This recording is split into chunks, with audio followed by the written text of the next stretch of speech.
with thy knocking. I would thou couldst.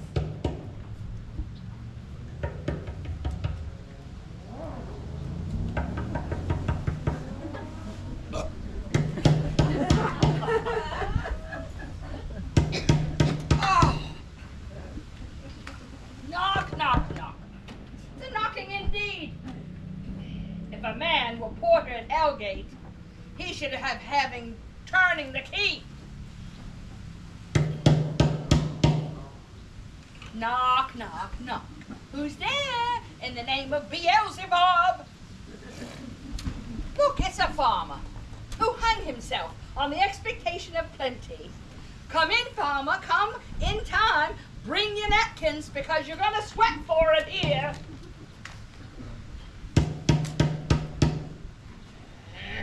Knock, knock, knock. Who's there? Oh, it's an equivocator who committed treason, for God's sakes, but he could not equivocate to heaven. Come in, equivocator. Knock, knock, knock. Who is it? Oh, look, it's an English tailor. Come hither for stealing out of a French hose. Come in, tailor. You can roast your goose here. Knock, knock, knock. Oh, never quiet. You know, it's too cold here for hell. I'll never devil porter again any further. Anon, anon.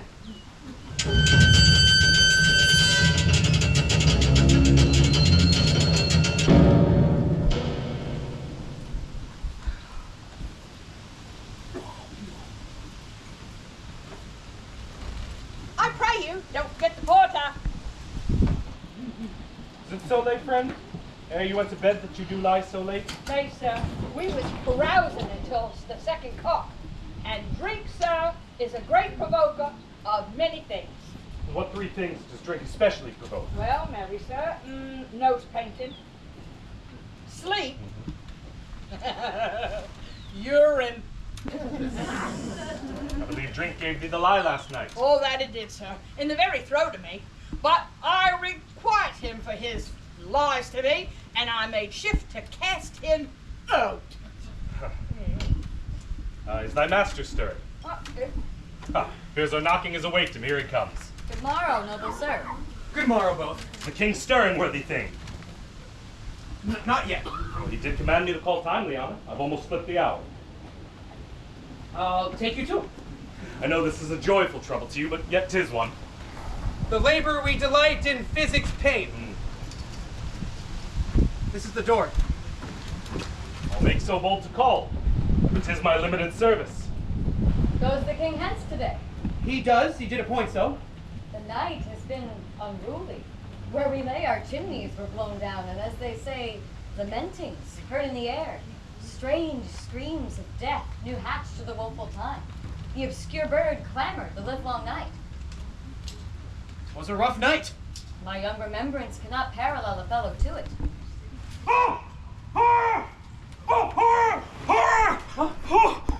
Confusion now hath made his masterpiece. What's the matter? What's the matter? Son, no heart cannot conceive nor name thee. What? Approach the chamber, destroy your sight with the new gorgon. What? Wait. The life you say is left the Awake! Awake! Ring the alarm bell! Murder and treason! Banquo! Donovan! Malcolm, awake! Oh, shake off this downy sleep! Up and see the great doom's image! Oh, ring the bell! What's the business that such a hideous trumpet calls to parley the sleepers of the house? Speak! Speak! Gentle lady, it's not for you to hear what I can speak. A repetition on a woman's ear would murder as it fell. Oh, Banquo, royal master's murdered.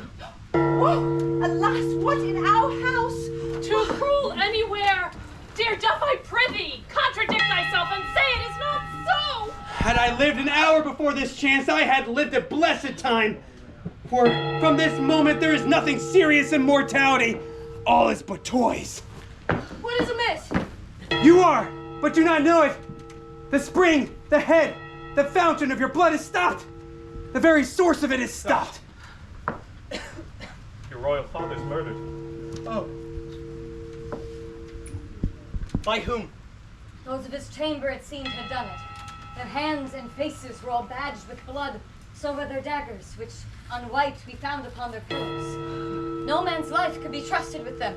Oh, I do repent me of my fury that I did kill them! Wherefore did you so?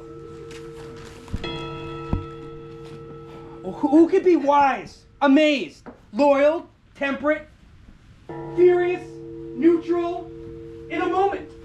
No man!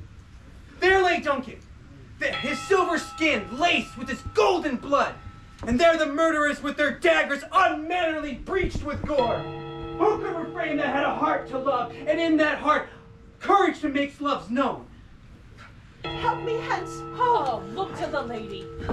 And when we have our naked frailties hid, let us meet and question this most bloody piece of work to know it further. Fears and scruples shake us. In the great hand of God I stand, and against this undivulged pretense I fight of treasonous malice. So do I. So all. Let's briefly meet in the hall and put manly readiness on, and meet in the hall together. Well Well contented. contented. what will you do? Let's not consort with them. To show an unfelt sorrow is an office which the false man does easy. All to England. All to Ireland. Our separated fortunes shall keep us safer. Where we are, there are daggers in men's smiles.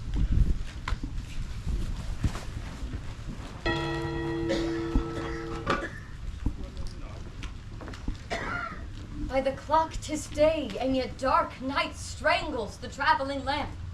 'Tis unnatural, even like the deed that's done. On Tuesday last, a falcon, towering in her pride, was by a mousing owl hawked at and killed. And Duncan's horses, the minions of their race, turned wild in nature as they would make war with mankind. 'Tis said they would eat each other.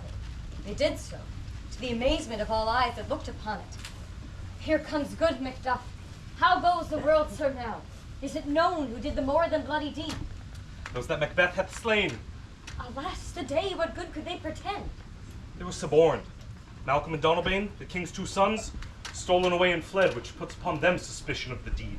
Against nature still, thriftless ambition that will raven up thine own lives' means. Then 'tis most like the sovereignty will fall upon Macbeth. He is already named and gone to Scone to be invested. Where's Duncan's body?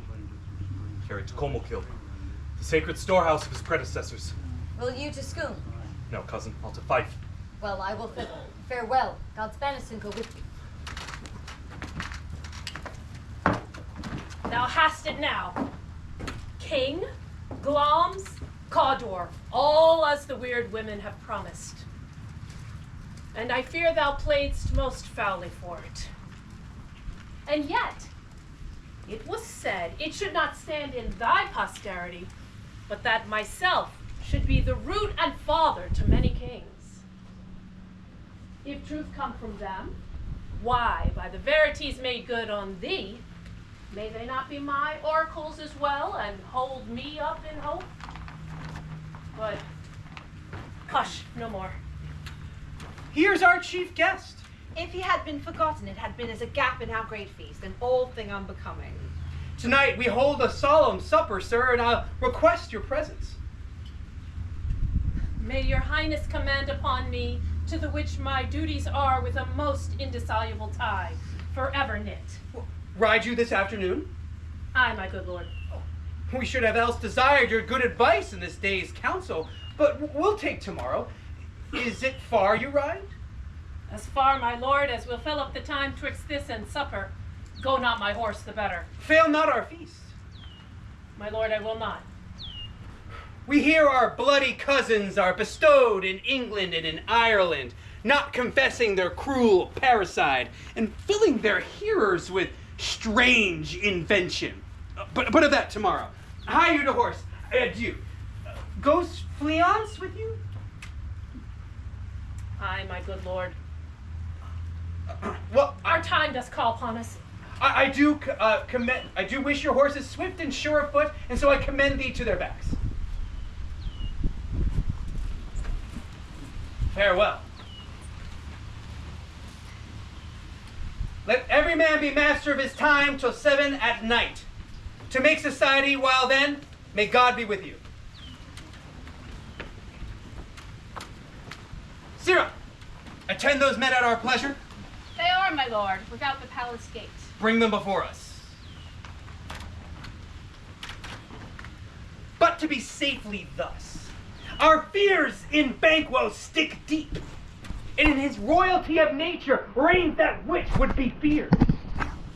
He chid the sisters when first they put the name of king upon me, and then bid them speak to him, and then prophet-like they hailed him father to a line of kings. Upon my head they put a fruitless crown and put a barren scepter in my grip, thence to be unwrenched with an unlineal hand. No son of mine succeeded. Who if it be so, for Banquo's issue have I filed my mind. For them the gracious Duncan have I murdered, put rancors in the vessel of my peace to make them kings, the seeds of Banquo kings. Well, rather than so, put fate into the list and champion me to the utterance. Who's there?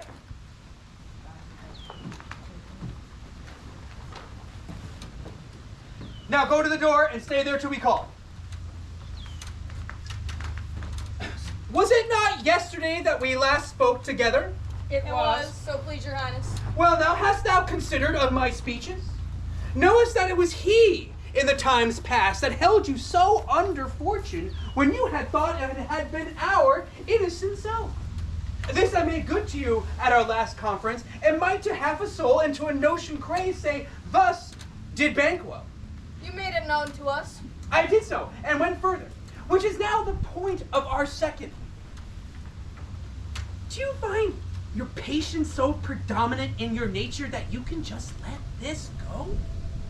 Are you so gospel to pray for this good man and for his issue, whose heavy hand hath bowed you to the grave and beggared yours forever? Well, I am one, my liege. Who the vile blows and buffets of the world has so incensed that I am reckless what I do despite the world. And I another, so weary with disaster, tugged with fortune, that I would set my life on any chance to mend it or be rid of it. Both of you know Banquo was your enemy. True, my lord. And so is he mine. And though I could with barefaced power sweep him from my sight and bid my will avouch it, yet I must not. For certain friends that are both his and mine, whose loves I may not drop, but wail his fall that I myself struck down. And thence it is to your assistance I do make love, masking the business from the common eye for sundry weighted reasons. We will, my lord. Though our lives... Your spirits shine through you. At this very hour at most, I'll advise you where to plant yourselves in the moment on it, for it must be done tonight. And something from the palace always thought that I require a clearness, and with them, Fleance, his son, who keeps him company, whose absence is no less material to me than his father's, must embrace the fate of that dark hour. Resolve yourselves apart. I'll speak to you anon. We are resolved, my lord. Go to the door and abide within. I'll call upon thee straight. It is concluded. Banquo, thy soul's flight, if it find heaven, must it find it out tonight.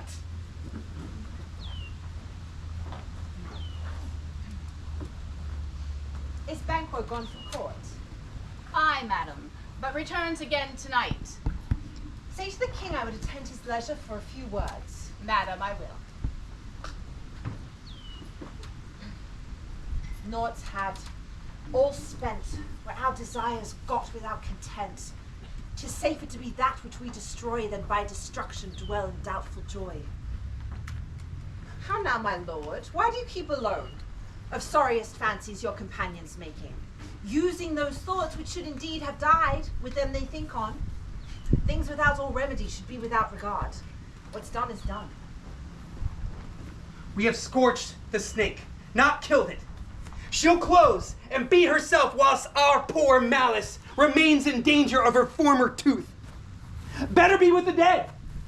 whom we, to gain our peace, have sent to peace, rather on the torture of the mind to lie in restless ecstasy.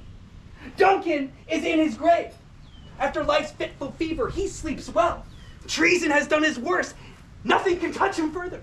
Come on, gentle my lord. Sleek o'er your rugged looks. Be bright and jovial among your guests tonight. So shall I, love?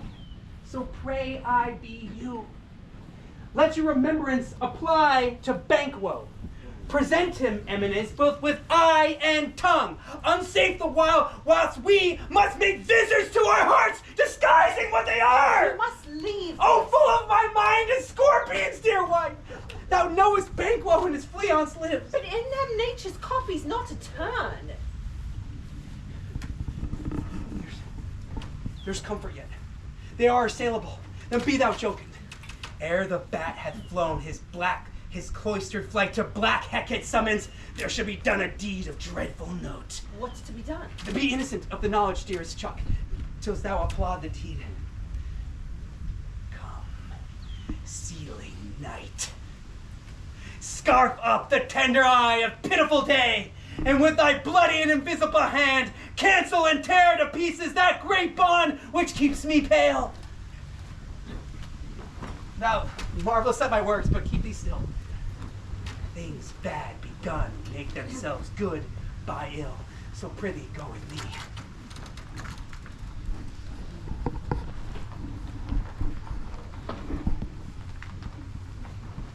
But who did bid thee join with us?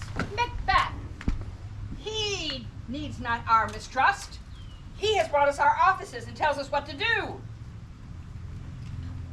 Then stand with us. The west yet glimmers with some streaks of day, and near approaches the subject of our watch. Hark, I hear horses. There is a light here. Oh, Oh, it is he. The rest are all within. His horses go about. About a mile, but so he does usually. From hence to the palace gate maketh their walk. A light! A light! 'Tis he. Stand to it.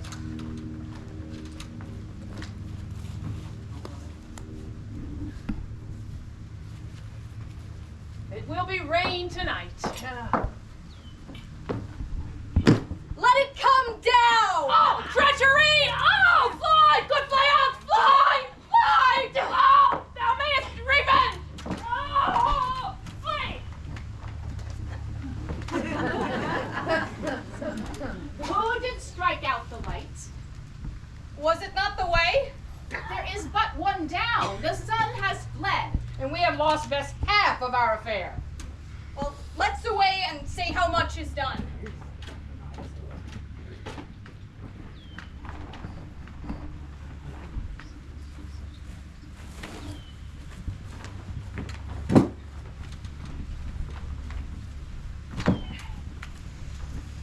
You know your own degrees. Sit down. At first and last, the hearty welcome. Thanks to your majesty. Ourself will mingle with society and play the humble host. Our wife, our host, keeps her presence, state, but we will require her presence when the time has come. Pronounce it for me, sir, to all our friends, for my heart speaks they are welcome. See, they encounter thee with their hearts as thanks. Both sides are even. Here I'll sit in the midst. Anon will drink a measure the table round. There's blood upon thy face.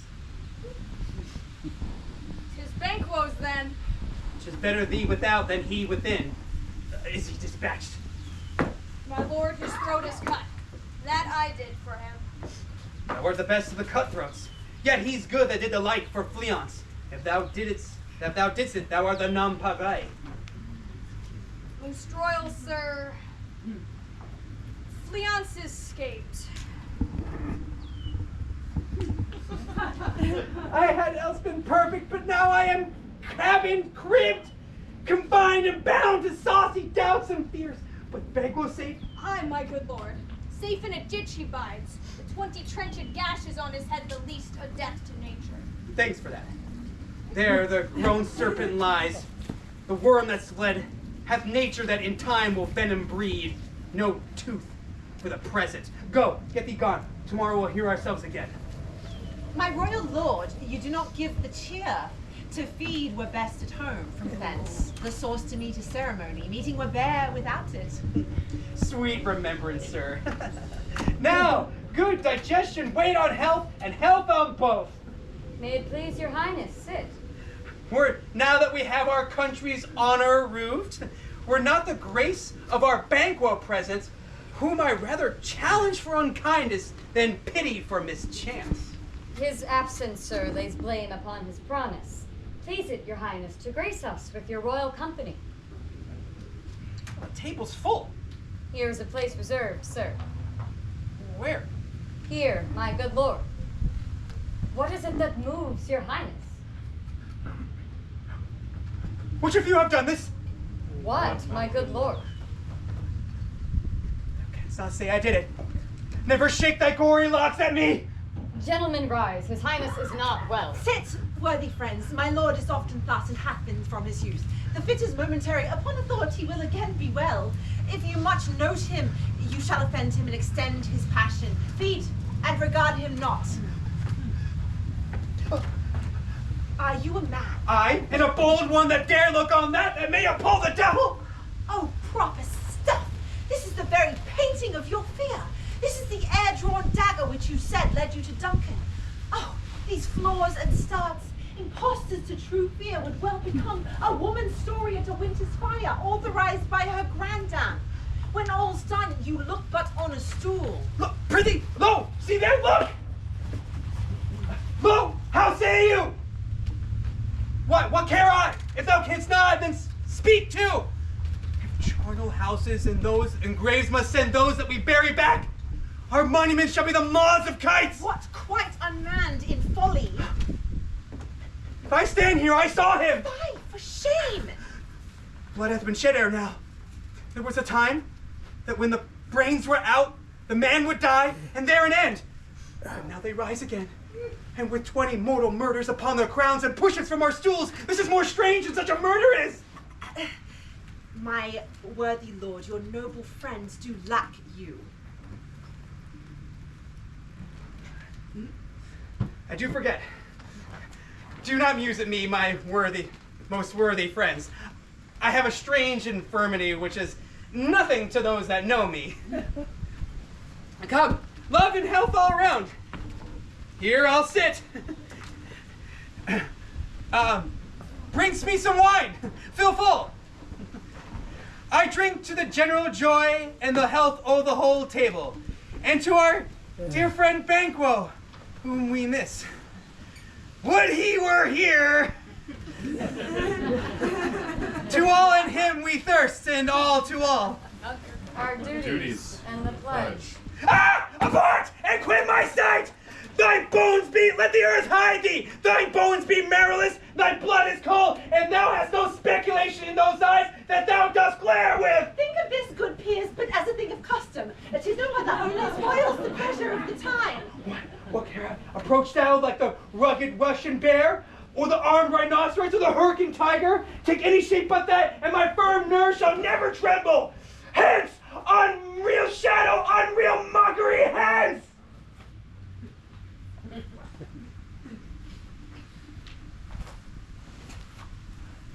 Why, so being gone, I am a man again.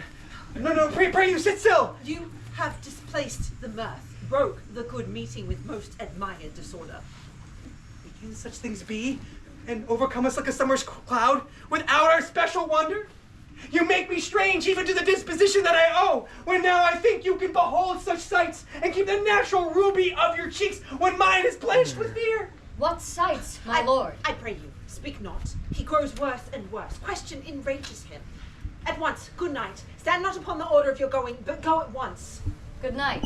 In better health attend his majesty. A kind good night to all.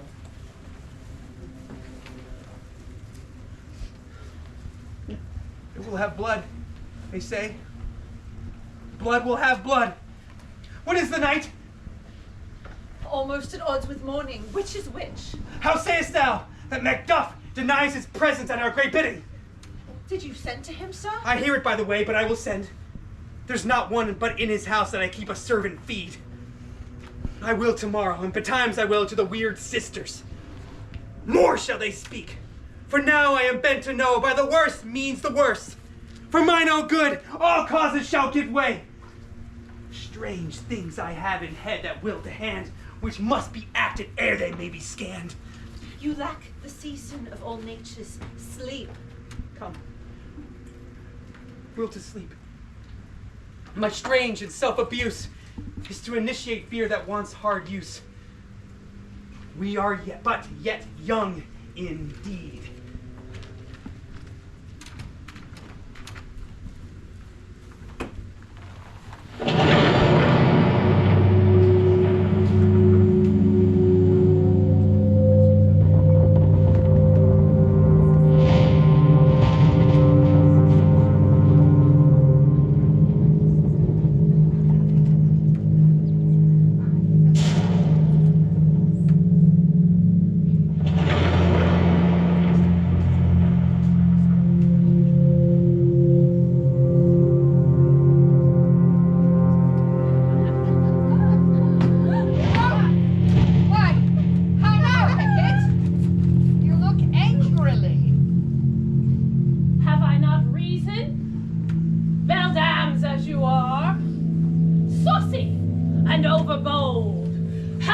you dare to trade and traffic with Macbeth in riddles and affairs of death?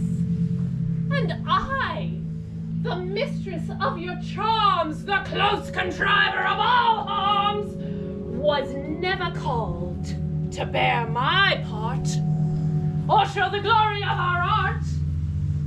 And which is worse, all you have done hath been but for a wayward son, spiteful and wrathful, who, as others do, loves for his own ends, not for you. But make amends now, get you gone, and at the pit of Acheron meet me in the morning. Thither he will come to know his destiny. Your vessels and your spells provide, your charms and everything beside. I'm for the air. This night I'll spend unto a fatal and a dismal end. Great business must be wrought ere noon. Upon the corner of the moon there hangs a vaporous drop profound. I'll catch it ere it come to ground, and that, distilled by magic sleights, shall raise such artificial sprites as by the strength of their illusion shall draw him on to his confusion. He shall spurn fate, scorn death, and bear his hopes above wisdom, grace, and fear.